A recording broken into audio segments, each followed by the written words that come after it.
The latest news, national issues, the political scene, and conversations with prominent personalities. All these firsthand at the forefront.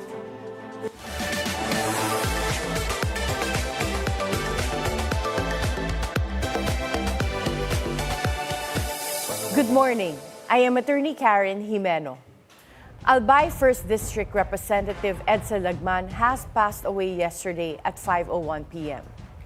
His untimely demise was due to cardiac arrest, as relayed by his daughter, Tabaco Mayor Cristo Lagman. He was 82. Congressman Edcel was the president of the Liberal Party. What was the void that he left as being one of the only few leading opposition members in the House of Representatives? Joining us via Zoom is former Caloocan City 2nd District Representative, Congressman Edgar Erice. Good morning, Congressman Egay. Hi, good morning, Attorney Karen. Good to see you. Good to see you again, Congressman Egay. Kong Egay, had Congressman Edcel Lagman been sick before? I mean, may sakit na ba siya at hindi lang alam ng mga tao? Well, siguro mga few months ago, alam ko, nasa St. Luke siya, pero nag-leave siya as party president. So I'm sure maybe he's still recuperating. So, pero alam ko rin nakalabas na siya ng hospital. So nagulat na lang ako na yung news kahapon. Pero I think siguro mga few months ago, he was confined at St. Luke's. But when you heard the news that Congressman Edcel had passed away, nagulat pa rin po kayo. Hindi nyo alam na, as far as you were concerned, hindi siya ganun kalala po. Yes, I am talking to former Congressman Kit Balmonte. Sabi niya, okay naman na. Kasi nga, medyo nag-aalala ako. Tinawagan ko siya, what's the condition of Kong Edsel. Sabi niya naman, nakalabas na sa ospital, okay na. So, she's just recuperating. Pero suddenly, we heard the news yesterday afternoon. Yeah. And nung nag-leave po siya as Liberal Party President, how long was that? Matagal po ba yung leave niya? Yes, medyo months ago, yung kanyang leave as President of the Liberal Party. That's why it's Congressman Edcel who's doing the dirty work in the party headquarters.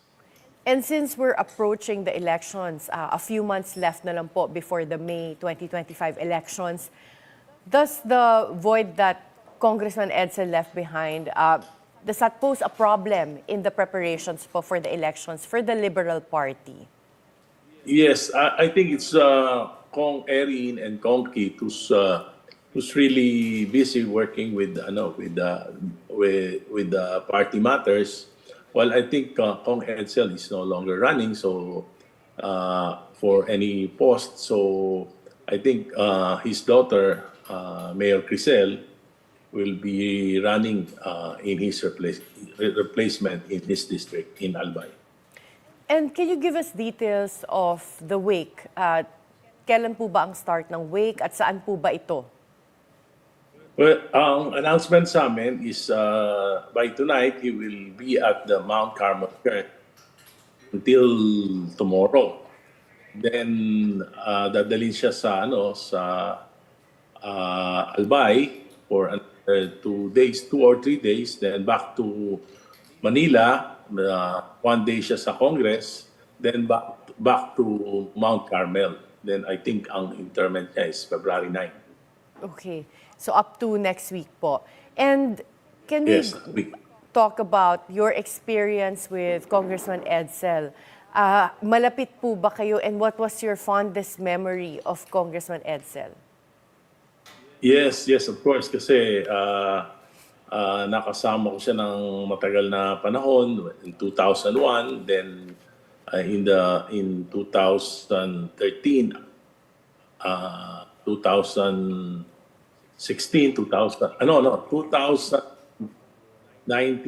to 2022 magkasama kami. we are part of the so-called Magnificent Seven, yung seven legislators who refused to be part of the minority. Because we felt that during that time the minority is also with the majority. So we called ourselves as the Magnificent Seven, and we really provided check and balance in the. And your fondest memory of Congressman Edcel?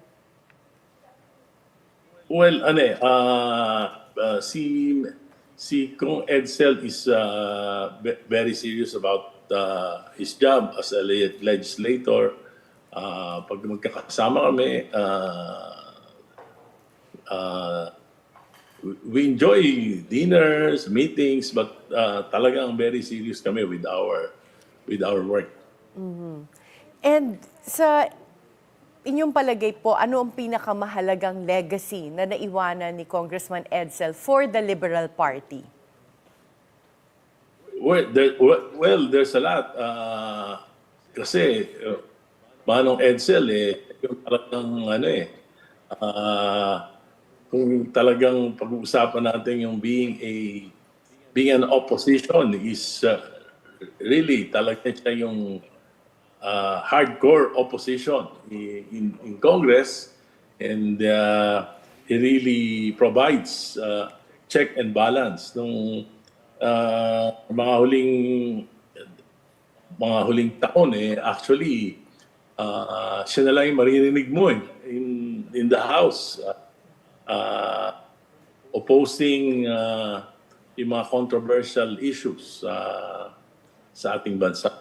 So very studious si Manong Edcel, and hindi mo makikita na talagang sa session very busy, very attentive, at very serious about his work. And meron po ba siyang side na lighter? What I'm hearing for you is napaka-hardworking, napaka-seryoso. At some time, nakita niyo po ba siya na lighter moments Karen, naman? Yes. Attorney Karen, medyo nagluloko yung sound. Hindi ko masyadong marinig. Okay. Are you able to hear me now? No, parang Nag-garbled. Baka it's our... echo, malakas na echo, so hindi ko marinig talaga yung mga questions. Okay. Let's check and try one more time. Can you tell us, like, if you were able to see the lighter side of Congressman Edcel? I'm sorry, Attorney Karen. Medyo blurred talaga yung lumalabas na sound. Sige, Kong Egay, we'll try to fix the sound from our end. We'll have to take a short break at the moment, but we'll get back to you, Kong Egay. At the forefront, we'll be right back.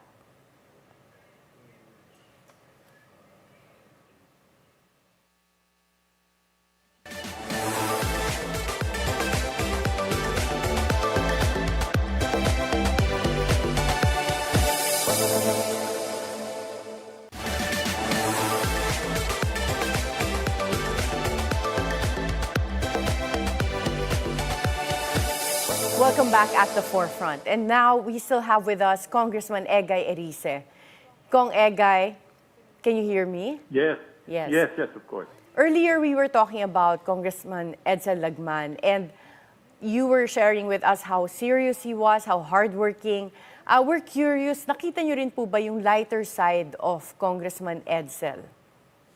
Yes, sa mga parties namin, Christmas party, he will invite us in his house dyan sa Quezon City, then exchange gift, dinner, light jokes.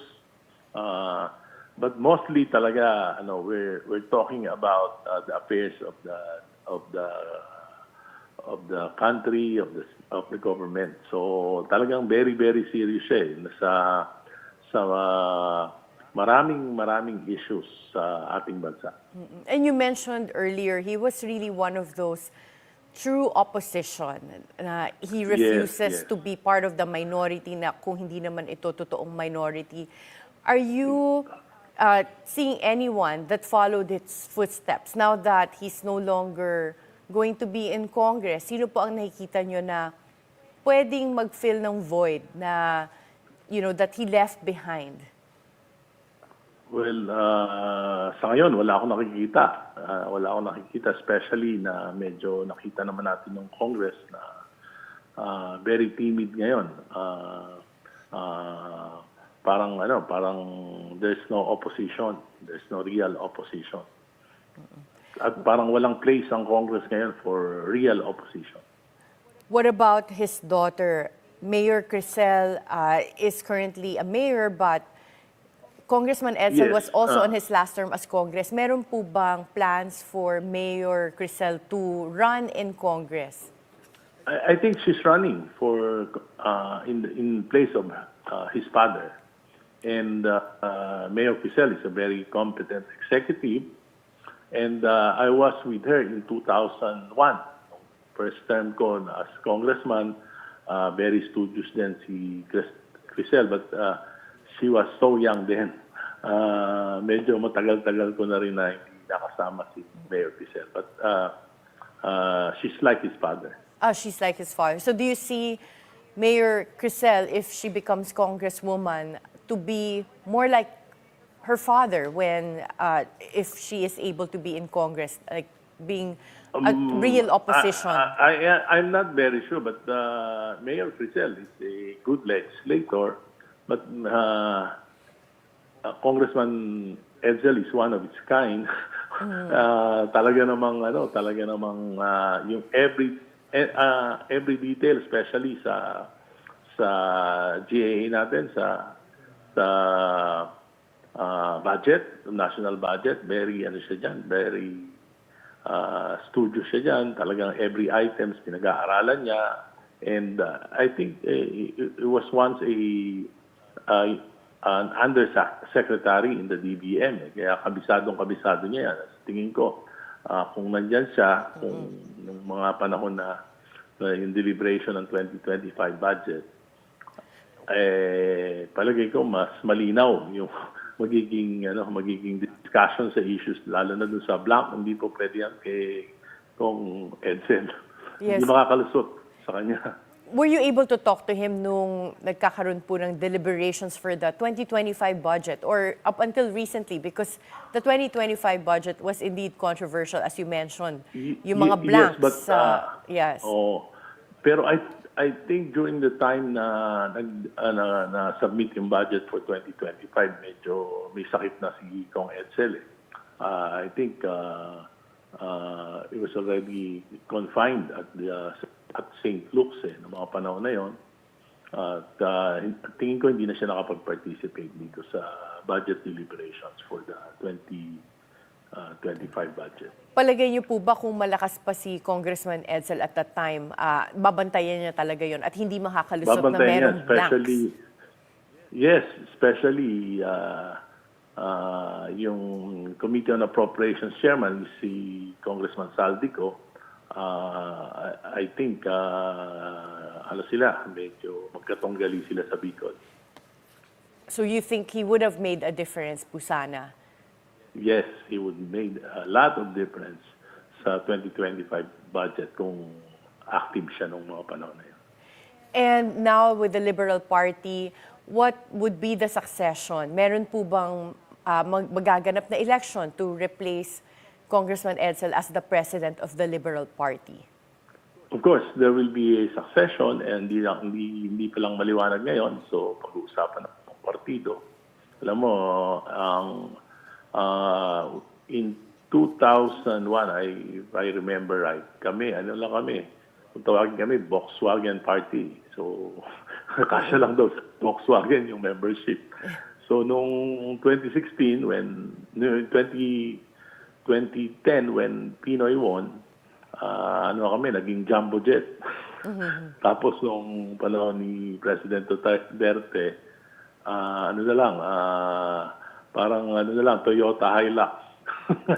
Kaya tricycle na lang yata ang membership namin. Anyway, but sanay naman kami sa ganyang scenario. And we will remain as sa ngayon as provider of check and balance.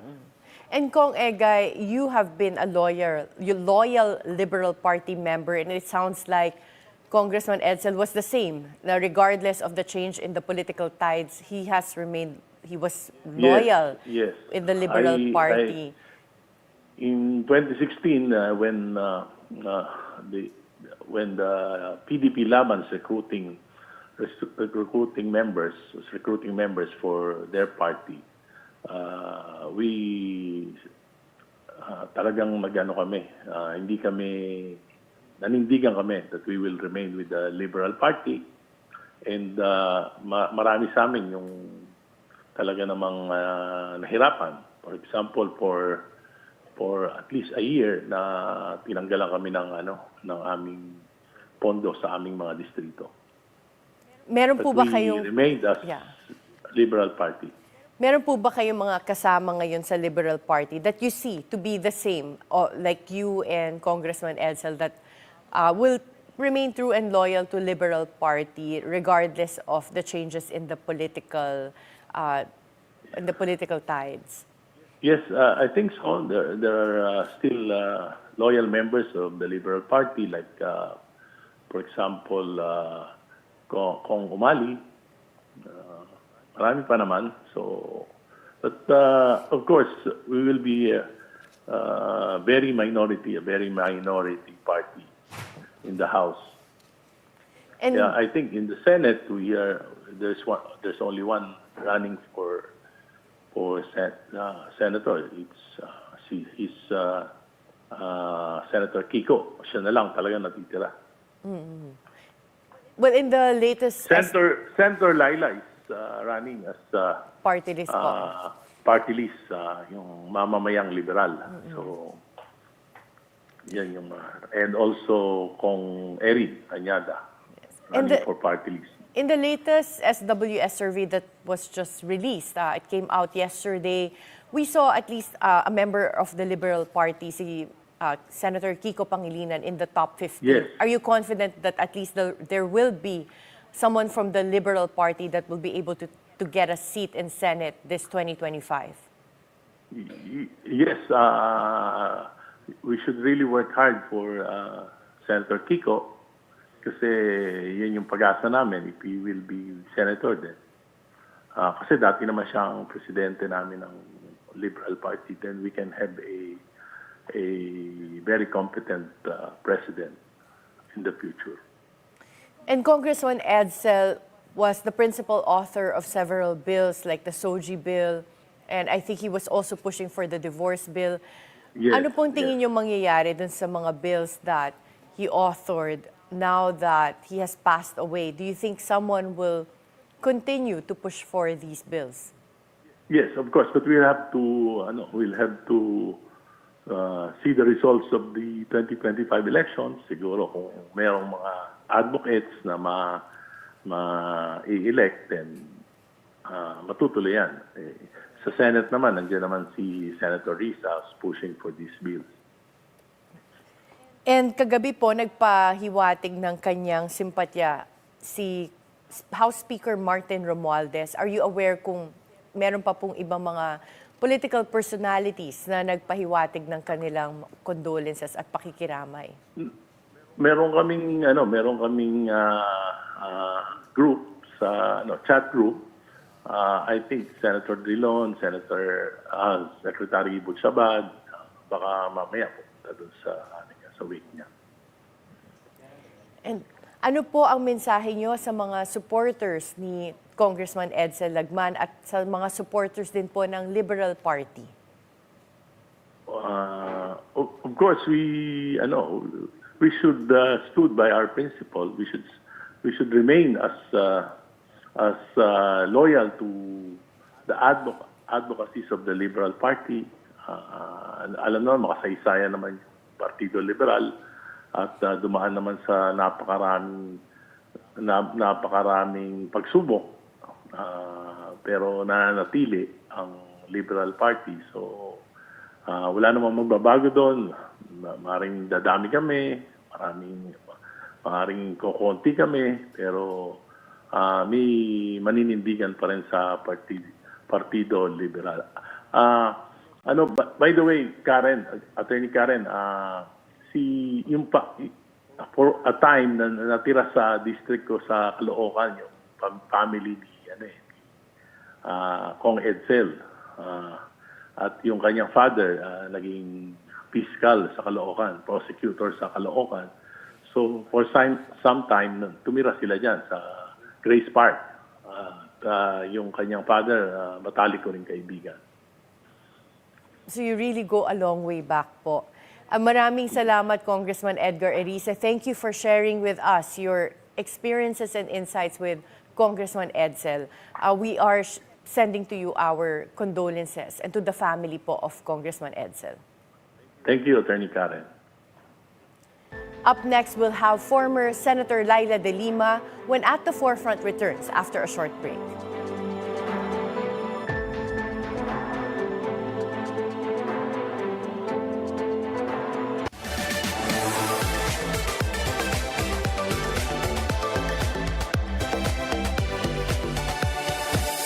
Good morning, everyone! We want to every morning. Hello, I'm Paolo Del Rosario. Let's get you up to speed with some news that you could use right now. Rise and shine, beautiful people. I'm Ann Asis Carrillo. And I'm Monique Suzan. Your mornings are more fun with us. So excited to bring it all here for you. Make this day an unforgettable one by choosing joy and spreading kindness wherever you go. Only here on It's a Beautiful Day! At BNC, 12 noon doesn't mean break. We're always ready to give you the latest news. Join Maya Rodriguez delivering fresh news for you. Price of diesel will increase by $1.45 per liter. Field of flowers cover the square in front of St. John Church. Vendors we spoke to here in La Loma say sales are up this year. News feed at noon, only here on BNC.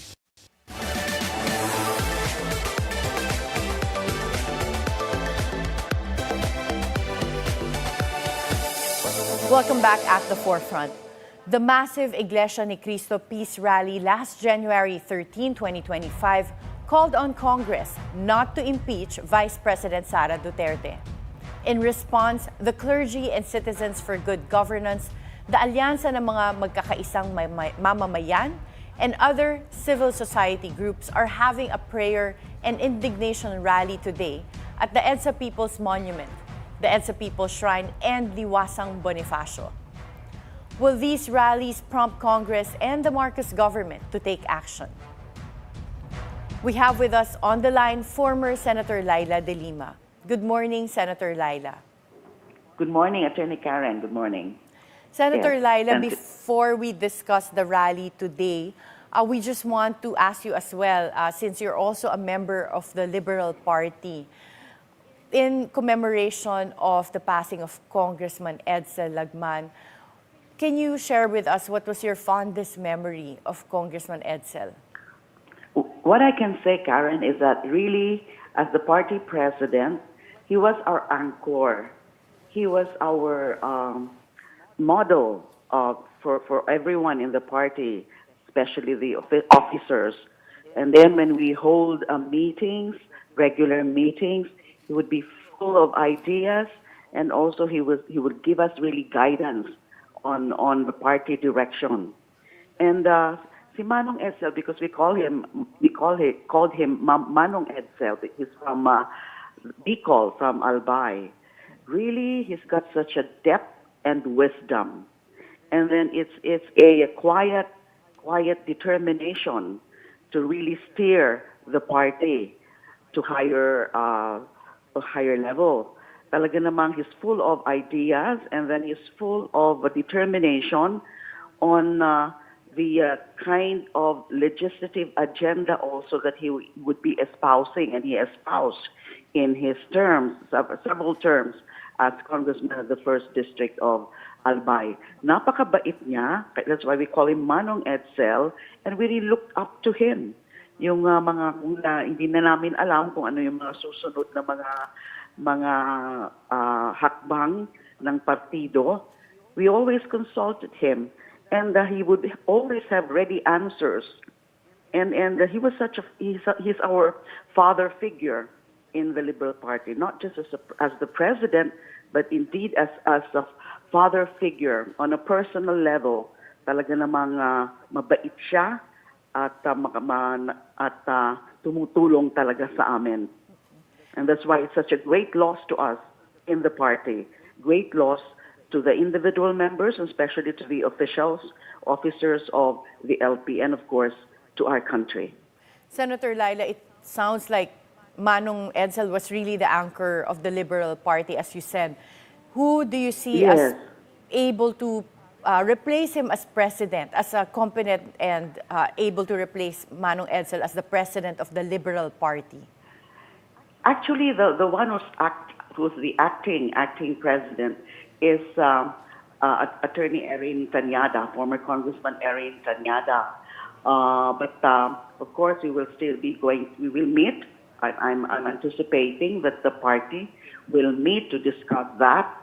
And there are, of course, several choices. But we'd rather that we really first discuss it among ourselves before floating the names of the possible president of the party to replace Manong Edcel. Senator Laila, among the children of Congressman Edcel, do you see anyone that is most like him, yung parang nagmana po sa kanya?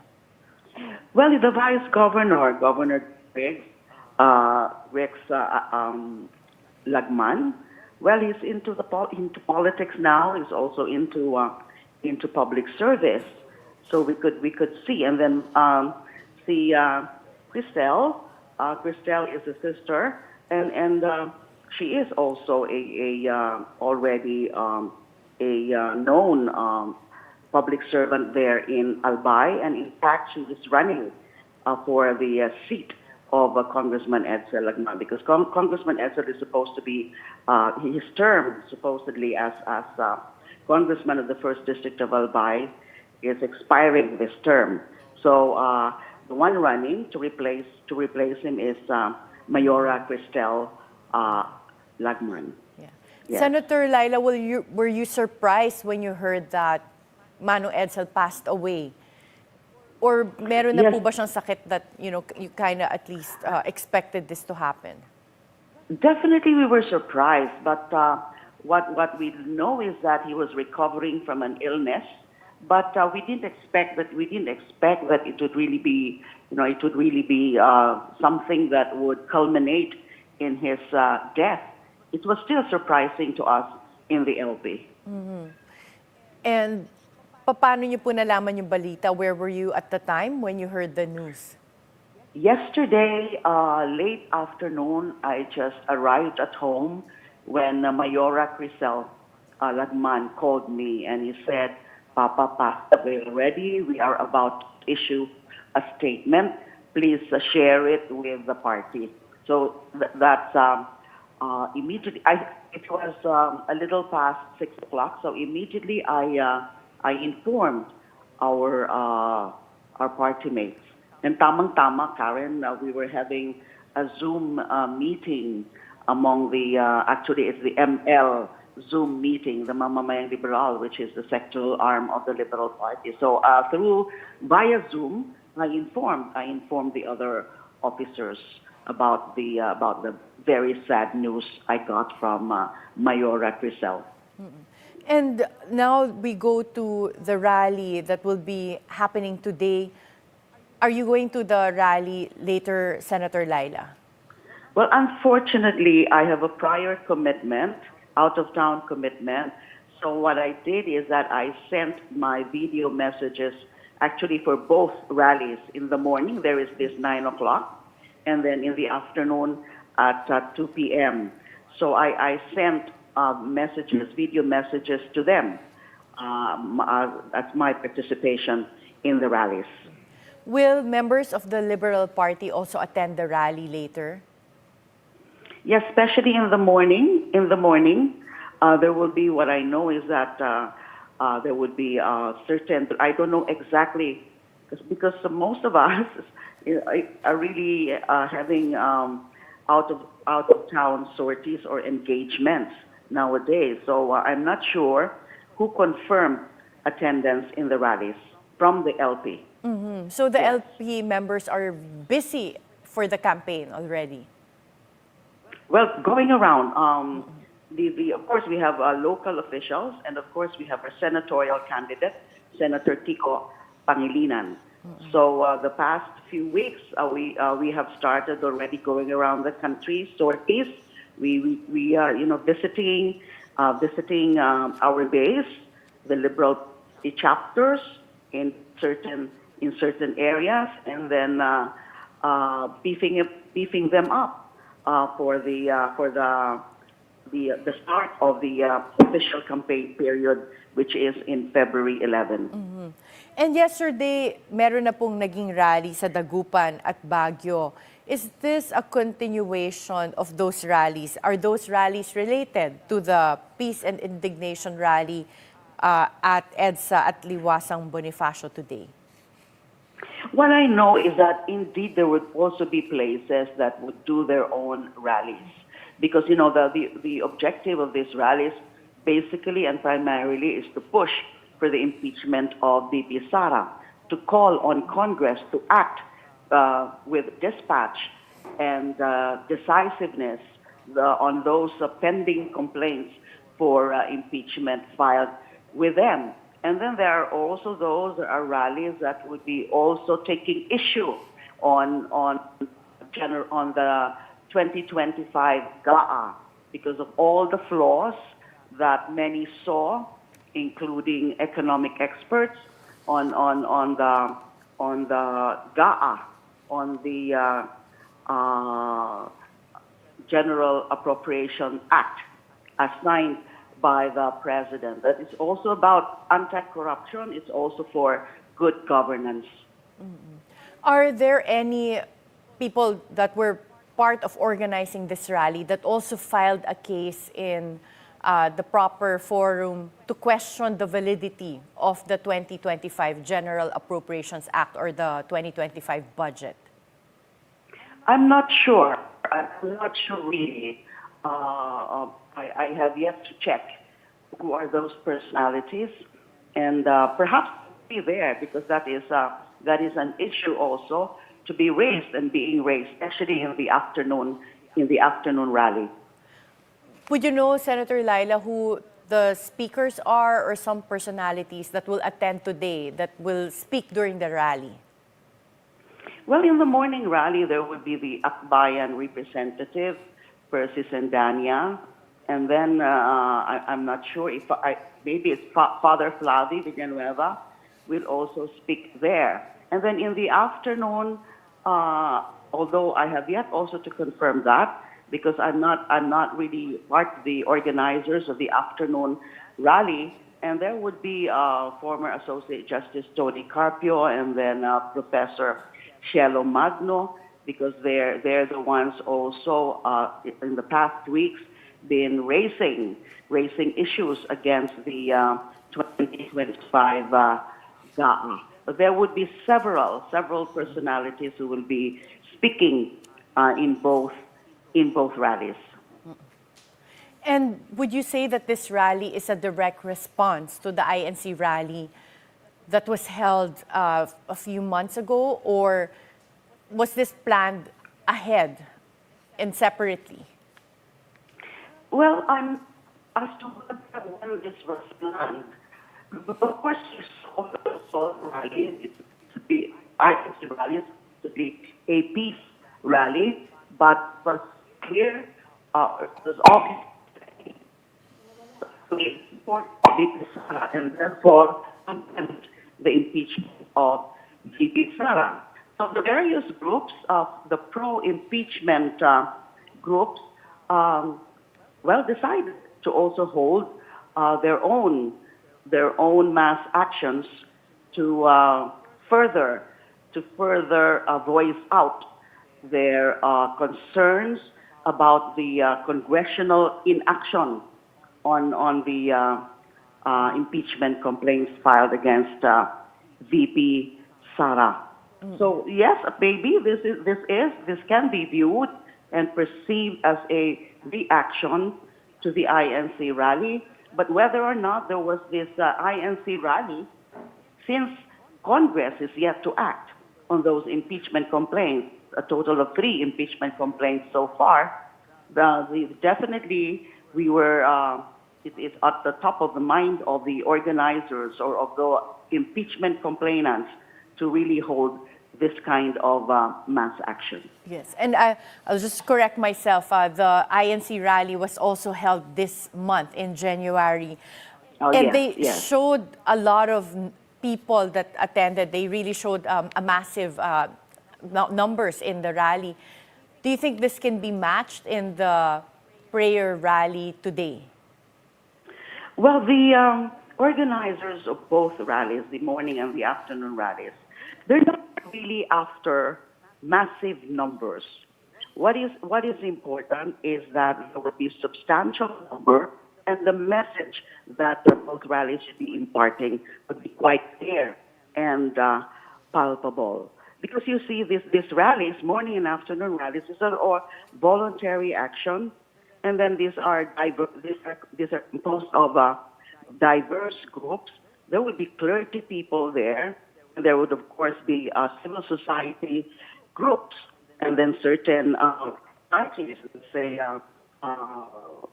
parties, like the Mamamang Liberal, like the Akbayan, and then probably Bunyog, or certain other party list groups. Now, we are not very conscious about the massiveness of the numbers. We must understand also that the INC, it's really a cohesive group that, the attendance in such activities is considered as sort of a compulsory or mandatory. And that's why it's so easy for them to organize such massive rally. But what is important is what is really the voice of the people? What is the pulse of the people? And we had that survey results from Pulse Asia about, is that Pulse Asia or SWS, about 41% are for impeachment and 35% are against impeachment. Now, we can say that is the pulse of the people, that reflects the majority thinking, the majority position. Now, the INC, yes, they were able to gather, if we believe the estimates, from 1.5 to 1.8 million. Now, their total membership, if I'm not mistaken, the INC as a religious sect is about 2.8 million. Now, definitely that is a minority group, and the minority group espousing a minority position. What is important is that we get to feel, we get to get and see exactly the majority view. And we believe on part of the impeachment advocates that the majority of the Filipino people are for the impeachment. Mm-hmm. And that's why you're not so much concerned as to the physical bodies that will be seen today at the rally. Yeah, you're correct, Attorney Karen. And Senator Laila, I would like to pick your brain as a lawyer. Are you concerned of the one-year ban rule with the impeachment? So, for example, if Congress fails to act on the impeachment, do you think it would still be covered by the one-year ban rule?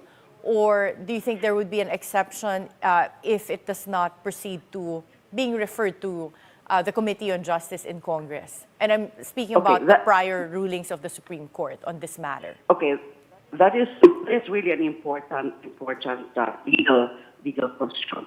Now, if no action, impeachment complaints as filed, meaning the 3, there has been no reference to the order of business to be taken up at the plenary for it to determine whether the Senate to the Committee on Justice or directly act on it.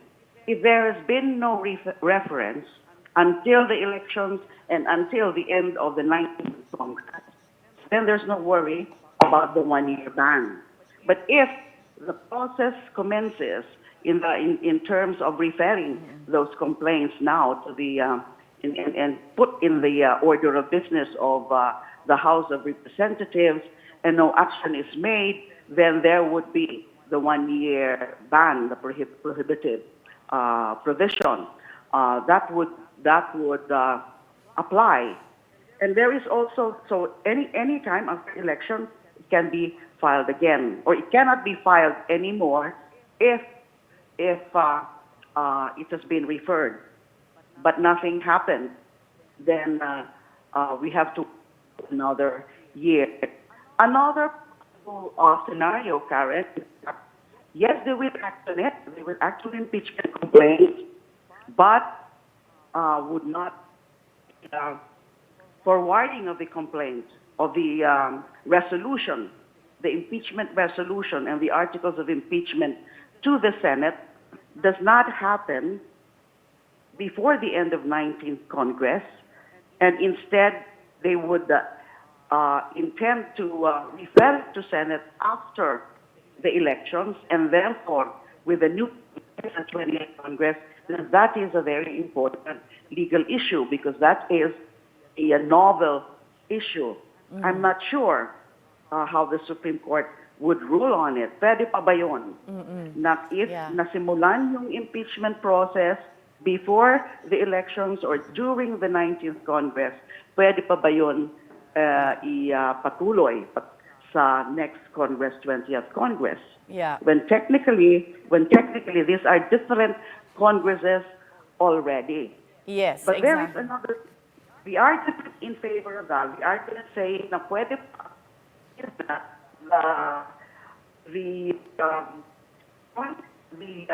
impeachment issue or the matter of impeachment is a special mandate, a special duty of the House of Representatives of Congress.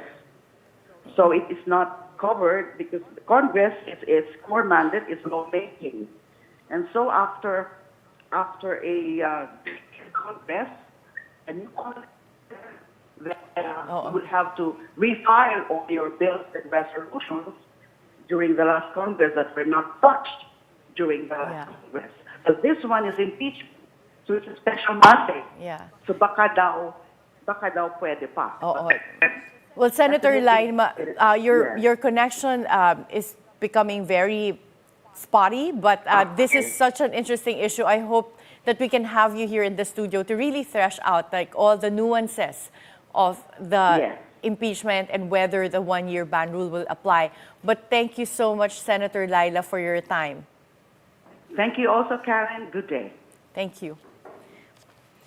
We are joining the nation and the family of Congressman Edcel Lagman in mourning for his loss.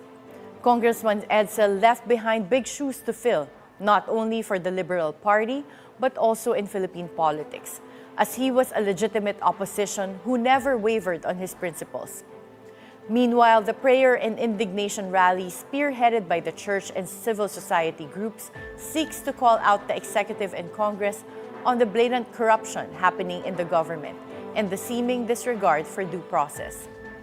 Top government and elected officials must take up this wake-up call or face the backlash of the Filipino people in the midterm elections in May. Be timely informed, be insightful of the news. Always stay at the forefront.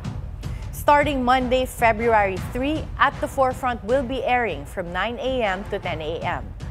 Join us then for the usual meaningful conversations that would help you form an objective personal opinion. This is Attorney Karen Jimeno. Thank you for spending your hour with us.